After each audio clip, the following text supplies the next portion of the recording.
incarceration rates in America has been a problem, especially as opposed to minorities.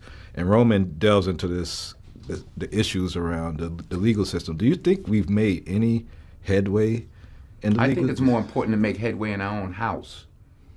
By the time the system comes into play, the damage is done. They're not locking up 7-year-olds. Yeah. I was in Chicago a couple of 3-4 weeks ago, and we saw these little kids on bikes with masks on the side of their head, like 5 or 6 of them. And the driver said, yeah, they're little yummies. I said, who? He said, little yummies. Look up, Google Lil Yummy. Lil Yummy was an 11-year-old murderer. Wow. And you look at his picture, you'll see the headshot of him, and he's like this. And he got murdered at 11 by a 14-year-old. Wow. Who's doing life now, and a 16-year-old. That makes no sense. You blame the system? Where was his father? Yeah. It starts in the house. It starts in the home. That's right. Fathers wouldn't even be made if, that person who became this young man's father had the process of dating and courting and finding out, how this person is and will be as a parent. If none of that ever happened, then that's the process of getting to know people. At some point, people need to do that before they have the kids and irresponsibly just start to. You already know from the get-go that you're not going to be around, or you're going to continue to do whatever foolishness you're out there doing when you have these children. So, man, it starts in the home, but it definitely starts before that too, because the process of even trying to pick out a potential parent of your children should be a lot more respected. And I think that's an issue as well. Shout out to Denzel Washington for always keeping it real, man. Where was his father? That's right. It starts in the house. It starts in the home. And well, my father got locked up. Well, where was his father? Yeah. That's right. Daniel Patrick Moynihan, in his famous 1965 report entitled The Negro Family, The Case for National Action. The fundamental problem is that of family structure. The Negro family in the urban ghettos is crumbling. A middle class has managed to save itself, but for vast numbers of the unskilled and poorly educated, the fabric of conventional social relationships has all but disintegrated. So long as this situation persists, the cycle of poverty and disadvantage will continue to repeat itself. Close quote. When Moynihan wrote those words, the illegitimacy rate among African Americans was 25%. Today, the illegitimacy rate among white Americans is 36%. Among Hispanics, more than 50%, and among African Americans, more than 70%. Yeah. That is absolutely horrible, man. It's absolutely horrible. It's horrible, man. Oh, man, I'll speak on it a little later. I'm just not going to. Okay. Dr. Sowell. Yes. Aside from throwing up your hands in despair, what is to be done? The first thing to be done is to understand that this was a result of policies begun in the 1960s. This is not a legacy of what happened 100 years before the 1960s. The breakdown of the black family is not a legacy of slavery. No, if you... Wow. The breakdown of the black community is not a legacy of what happened centuries before. Wow. Yeah, because at some point when you have your freedom and you're free to make certain choices, and then those are the choices you make. Those are the choices you live with. And at some point it's like, yo, you had the ability to make the right decisions.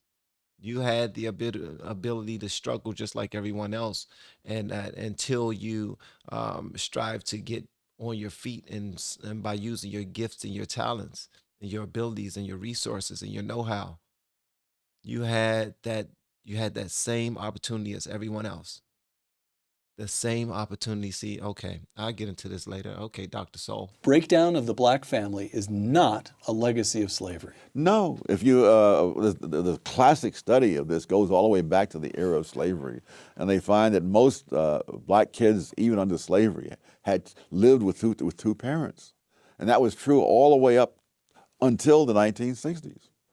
And so if you really want to find out what's changed, It has changed since the 1960s. And the fact that whites now have a higher rate of illegitimacy than blacks had when Moynihan wrote suggests that this is something that spreads out. But if you look at something else, if you look at those blacks, look at black husband-wife families, the poverty rate among such families has been in single digits every year since 1994. And so if you look at the external causes, why the husband and wife families and the welfare single mom families all are facing the same society and objective things, but the results are radically different because the cultures and values are different. The culture and values are definitely different. And whenever, oh my gosh, it's like I love watching basketball. I love it. I love watching basketball.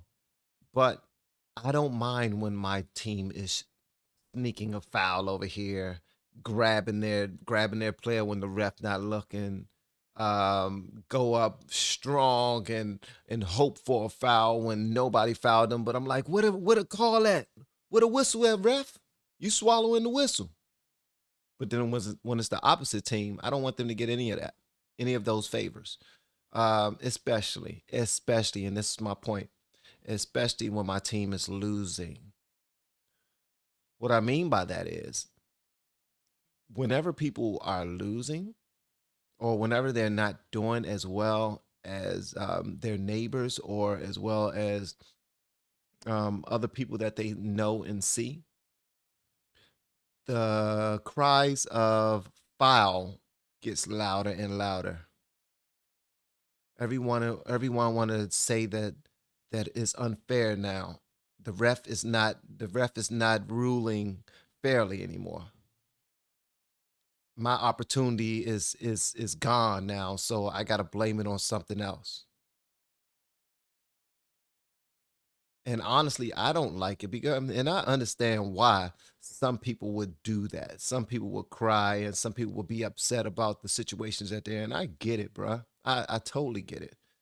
But these people are no different than me. What's the difference between you, anybody that's going through that right now? What's the difference between you and me? Please tell me. I'll wait. Because my situation was just as bad, if not worse, than a lot of people out there. Please tell me. I'll wait.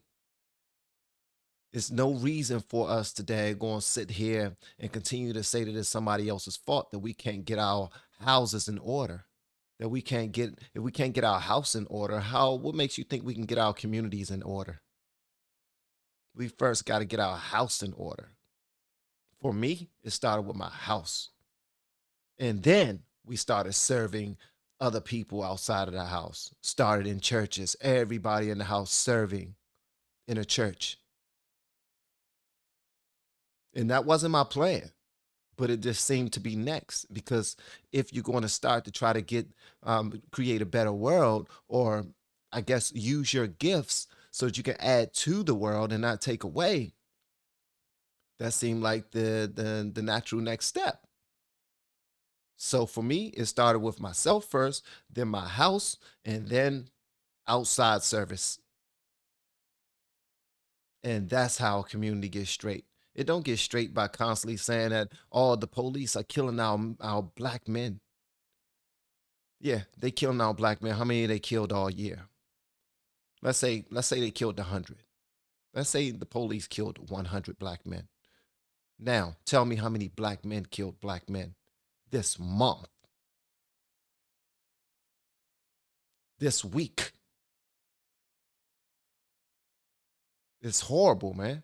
It's horrible. This is why there are people all over the world who are tired of you complaining, because these things can be fixed if we focus on the correct things, but we're not. We're giving everybody a pass. We wanna daggone show love to nonsense. It's ridiculous. I did a movie called Ricochet, and I went out on call with a sergeant. We got a call of a man outside his house with a rifle that was distraught. We pulled up and did a U-turn passed the house and came up short of the house, and he told me to sit in the car, which I was going to do. I wasn't getting out. He got out. As he got out, another car came screaming up, and two young people jumped out screaming. As it turned out, it was their grandfather. This policeman diffused the entire situation by just remaining calm. But it showed me in an instant how they can lose their life. He had no idea. Now he could have, and he didn't overreact. He could have pulled his gun out and shot the people that came driving up real fast. He could have shot the old man that was just distraught and a bit confused. I think he was suffering a little bit from dementia. But in an instant, it taught me, and I never forgot it, what our law enforcement people have to deal with moment to moment, second to second. And I have the utmost respect for what they do. And I just don't care for people that put those kinds of people down. If it weren't for them, we would not have the freedom to complain about what they do. Wow. Shout out to my guy, Denzel Washington, man. You know, I'm a huge fan of Denzel Washington. I used to watch all of his movies faithfully. All of his movies faithfully. Anybody my age is a fan of Denzel Washington, period. That's black especially. But I never knew that he had these views. I never knew he had these views, man. He has the views that of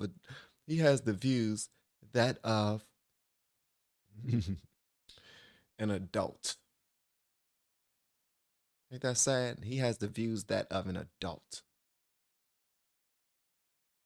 That's how an adult thinks. You have a person who's here to help you when you can't help yourself.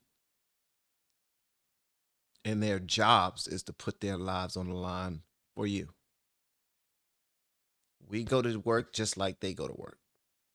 We clock in just like they clock in. We go to training and everything, rigorous training, some of us, just like they go through rigorous training for whatever reasons. Difference is the likelihood of us losing our lives at work is nowhere near theirs. Some things we need to consider. And when I say that Denzel thinks like he thinks and he communicates like an adult, I mean that most respectfully, because it's becoming a little annoying watching people just not consider certain things, when it comes to their family and their own protection and their own health and security. They love the police. They need some protection. Oh, if you do something to me, I'm calling them. I know they got my back if something was to happen. But as soon as we're so daggone, we're hypocrites, and we need to cut that sugar honey iced tea out, man. I love it when people who have never fired a gun in their lives say, why do the cops fire so many guns? Now, at one time, I taught pistol shooting in the Marine Corps. It doesn't surprise me in the slightest that they fired so many things under those conditions.